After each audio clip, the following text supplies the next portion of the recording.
So last slide, we had a discussion regarding about offer document. And this, we'll move on to the first process in NFO. NFO, it is nothing but, it's a new fund offer. As and when a mutual fund scheme are offered to investor for the first time is named as NFO. Like an IPO, in IPO, the company is coming to the market for making sale of units, shares, first time, it is called IPO. Same way, the mutual fund scheme are offered to investor for the first time is named as the NFO. While the NFO are going to be introduced or done by company, there will be a continuous process. That process are accomplished, then the NFO will get say success. Usually, it start with the AMC. AMC decides on a scheme to launch its market with the consultation of Chief Investment Officer and the Chief Marketing Officer. AMC prepares the offer document for the NFO and it should be approved by Board of Directors and Asset Management Company. And then the documents are going to be filed with SEBI. Is there any observation made by SEBI that should be taken due care and make the changes in the document? And once more time, it has to be presented for the trustees and then it will be presented in the SEBI for getting approval. The AMC will decide the suitable timetable for the issue, keeping in mind that is most important market situation, that is called market sentiment. And then AMC launches its advertising and public relation campaign to make through investor aware of the NFO. It should follow the SEBI's advertisement code. It is more important.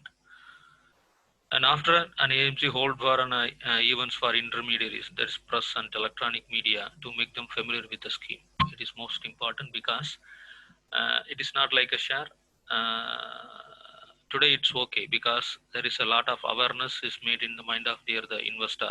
Due to that reason is also the AMC has to made more publishing the program NFO process because most of the time it may not be reached to the investor as such the company is expected, so they have to do.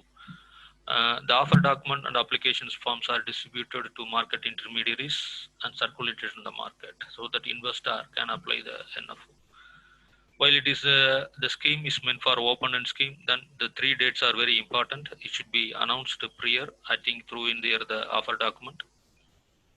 NFO open date, NFO close date, and the scheme reopening date. I think we can understand what is meant by open date and the close date. When it is going to be publicized, it is called open date. When it is going to be closed, that is close the publicized, that is called a close date. Scheme reopening date, so the reopen of interval time period. So whenever the repurchase is permitted by the company, which is called there the reopening date, which is applicable only for the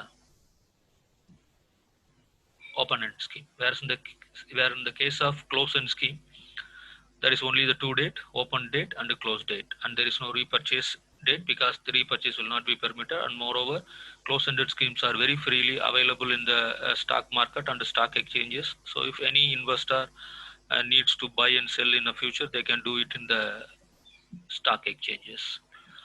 As per the SEBI guidelines, any NFOs other than ELSS, equity linked savings schemes, that will be discussed very closely in the next session. It will be remain open for a maximum of 15 days. Any allotment of units or refund of money should be done within the 5 business days of the closure of the NFO. Moreover, open-end schemes have to reopen for sale, repurchase within a 5 business days of the allotment. So, in this slide, you will understand what is the meaning and how the process is made by the particular business. Thank you.